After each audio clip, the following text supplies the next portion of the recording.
നമസ്കാരം, good morning. നമ്മുടെ മന്ത്രിയെ കാണാനില്ലല്ലോ. പണിമൂല ദേവീക്ഷേത്രം, ഭഗവതി ക്ഷേത്രം അല്ലേ? അവിടെ വലിയ ഉത്സവമാണ് നടക്കുന്നത്. 30 വർഷത്തിലൊരിക്കൽ 2 വർഷത്തിലൊരിക്കലേ ഉള്ളൂ. എത്ര ദിവസം നീണ്ടു നിൽക്കുന്നത്? 7 ദിവസം നീണ്ടു നിൽക്കുന്നത്. നമ്മൾ പാലക്കാട് പോയപ്പോൾ കണ്ടില്ലേ, 3 വർഷത്തിലൊരിക്കൽ നടക്കുന്ന വേല. അതേപോലെ തെക്കോട്ട് വരുമ്പോൾ പണിമൂല ദേവീക്ഷേത്രത്തിൽ, ഭഗവതി ക്ഷേത്രത്തിൽ 7 ദിവസം നീണ്ടു നിൽക്കുന്ന ഉത്സവം. ആ ഉത്സവത്തിന് എന്തെങ്കിലും പേരുണ്ടോ? ദിവത്സര മഹോത്സവം. ദിവത്സര മഹോത്സവമാണ്. ഗംഭീര ഉത്സവമായിരിക്കും.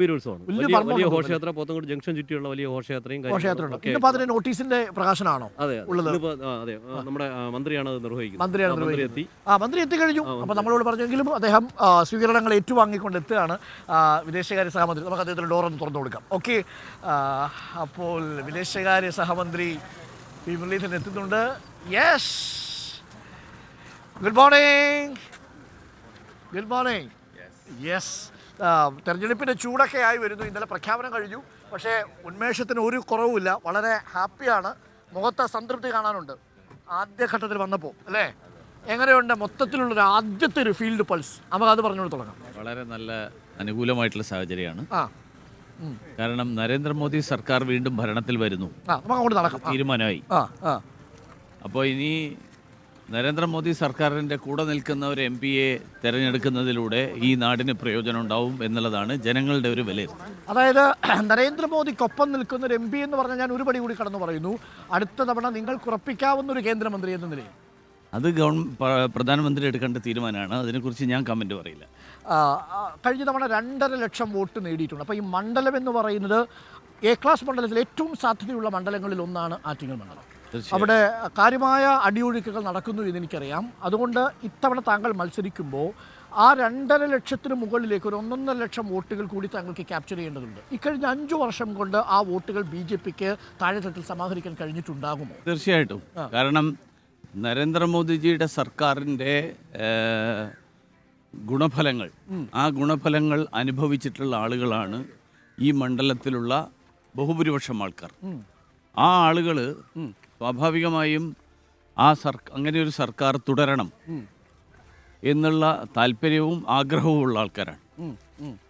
അപ്പോൾ അത് സ്വാഭാവികമായിട്ടും വോട്ടിങ്ങിൽ പ്രതിഫലിക്കും. അത് മോദി തന്നെയാണ് ഈ തെരഞ്ഞെടുപ്പിലെ BJPയുടെ ഗ്യാരണ്ടി. തീർച്ചയായിട്ടും BJPയുടെ ഗ്യാരണ്ടി മോദി, മോദിയുടെ ഗ്യാരണ്ടി ജനങ്ങളുടെ വെൽഫെയർ മെഷേഴ്സ്. യെസ്, ഇതല്ലേ? അതെ, ഇതാണ് ക്യാച്ച് വേർഡ്.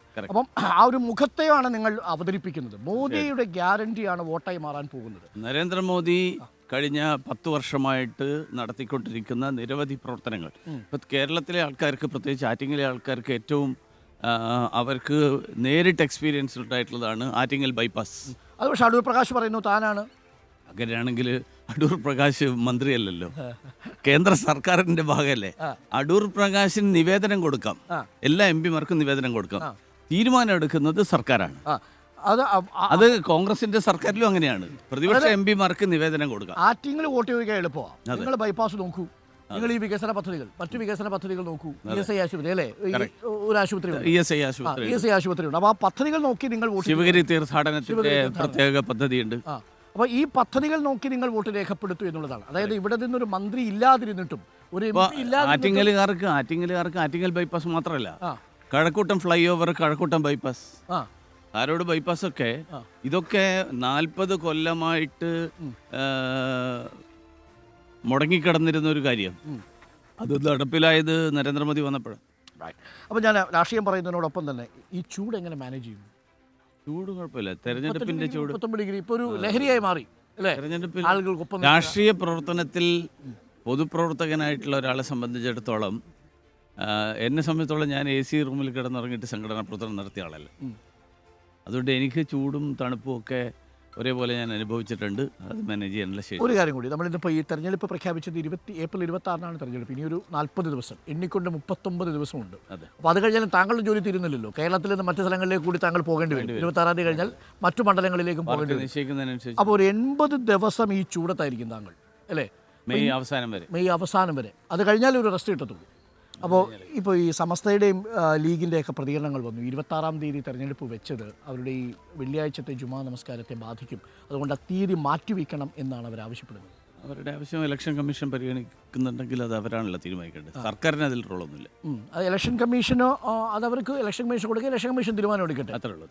അതിൽ നമുക്ക് പ്രത്യേകിച്ച് കമന്റുമില്ല. ഇതിൽ തീയതി തീരുമാനിക്കുന്നതിൽ ഗവൺമെൻറ് സംസ്ഥാന ഗവൺമെൻറ്റുകളോട് ലോജിസ്റ്റിക്സ് കാര്യങ്ങൾ ഇലക്ഷൻ കമ്മീഷൻ ആരായുന്ന പതിവുണ്ട്.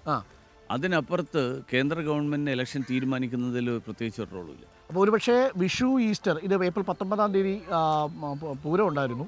അപ്പോൾ ആ 19-ാം തീയതി കഴിഞ്ഞുള്ളൊരു ഡേറ്റ് എന്ന രീതിയിലായിരിക്കാം തീരുമാനിച്ചിട്ടുള്ളത്. അതായിരിക്കണം. കാരണം കേരള ഗവൺമെൻറ് ആവശ്യപ്പെട്ടിരുന്നു എന്നാണ് ഞാൻ മനസ്സിലാക്കുന്നത്, ഈ നോമ്പ് കാലത്ത് തെരഞ്ഞെടുപ്പ് നടത്തരുത്. അപ്പോൾ അത് കഴിഞ്ഞിട്ടുള്ള ഡേറ്റ് അവർ ആലോചിച്ചു. സ്വാഭാവികമാണത്. പിന്നെ കേരളത്തിൽ എല്ലായ്പ്പോഴും സെക്കൻഡ് ഫേസിലാണ് കഴിഞ്ഞ തവണയൊക്കെ നടന്നിട്ടുള്ളത്.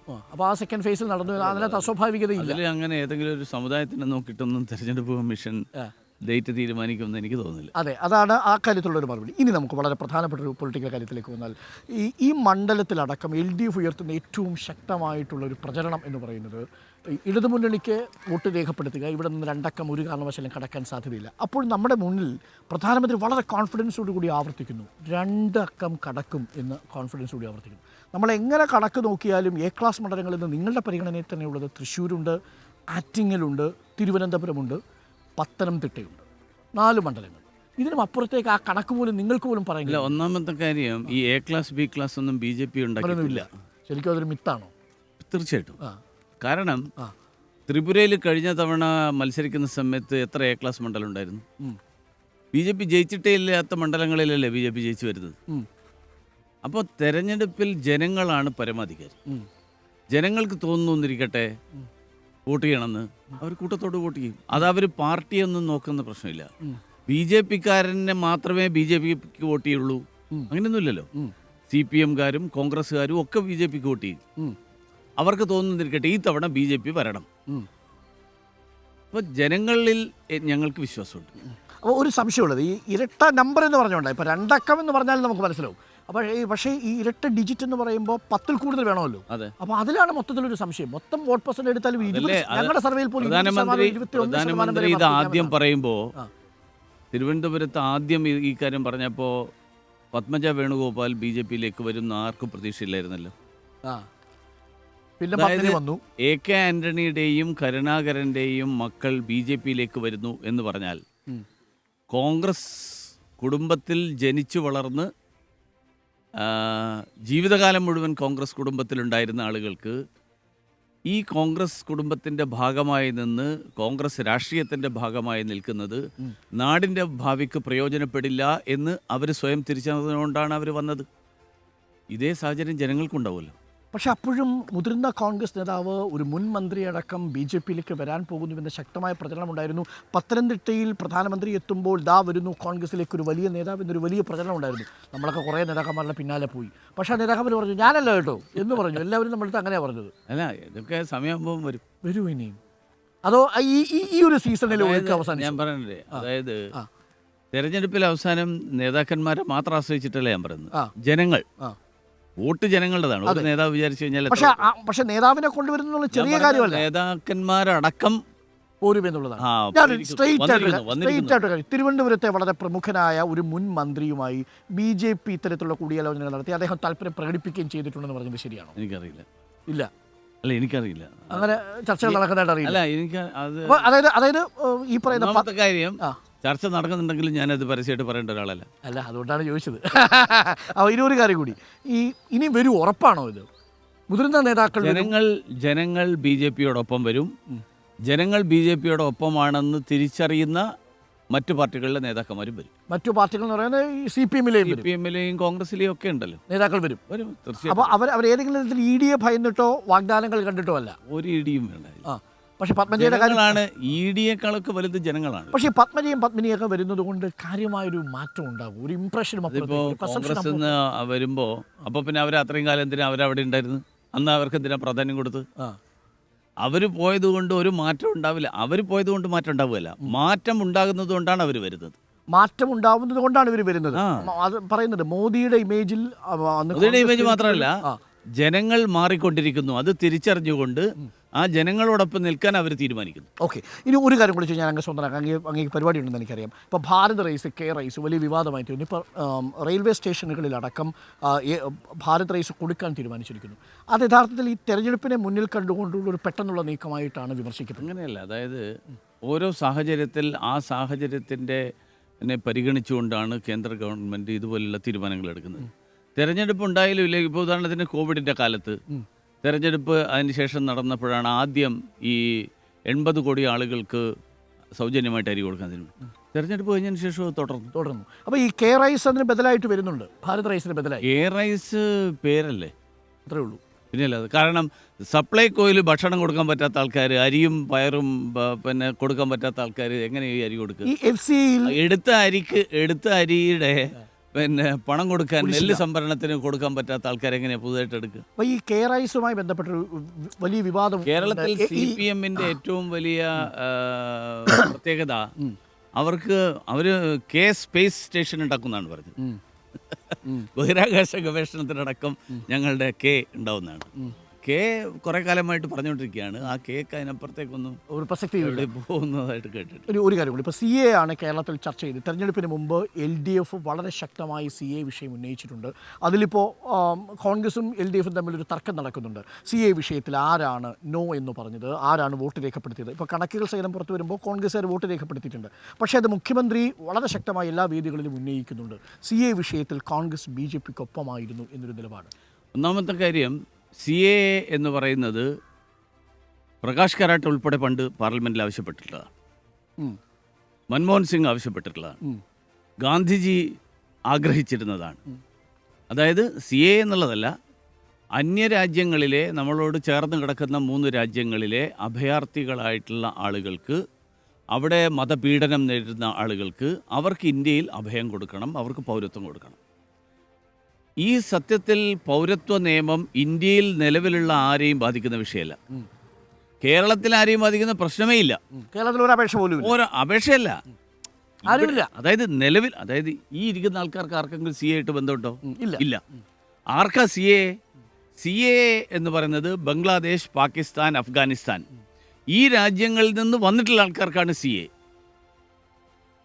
ഈ CPM എന്ന് പറയുന്ന പാർട്ടി അല്ലെങ്കിൽ കോൺഗ്രസ് ഇന്ത്യക്കാരുടെ പാർട്ടിയാണോ, ബംഗ്ലാദേശികളുടെ പാർട്ടിയാണോ, അഫ്ഗാനിസ്ഥാൻകാരുടെ പാർട്ടിയാണോ, പാകിസ്ഥാൻകാരുടെ പാർട്ടിയാണോ?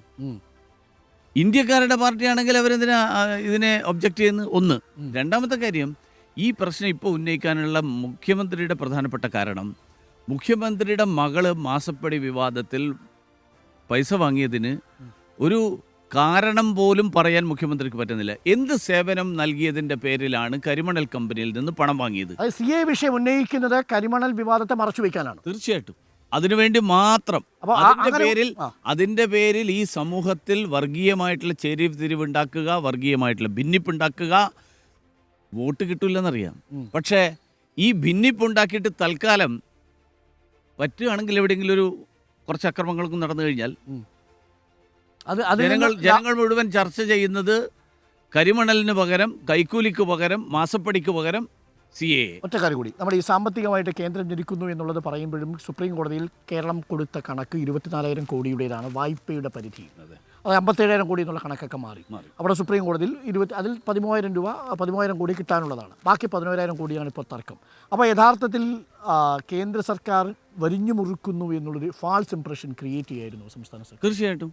കാരണം ഇതെല്ലാം കോഴിക്കോട് വിദ്യാർത്ഥികളുമായിട്ട് മുഖാമുഖത്തിന് 18 ലക്ഷം, 1,600 രൂപ പെൻഷൻ കൊടുക്കാനില്ല കേട്ടോ. പക്ഷേ കൊടുക്കാൻ പോകുന്നു അല്ലല്ല, അതിപ്പോൾ തെരഞ്ഞെടുപ്പ് കണ്ടുകൊണ്ട് അത്രേ ഉള്ളൂ. 1,600 രൂപ പെൻഷൻ കൊടുക്കാനില്ല, പക്ഷെ 18 ലക്ഷം മുഖാമുഖത്തിന് വേണ്ടിയിട്ട് ചിലവാക്കാൻ മടിയില്ല.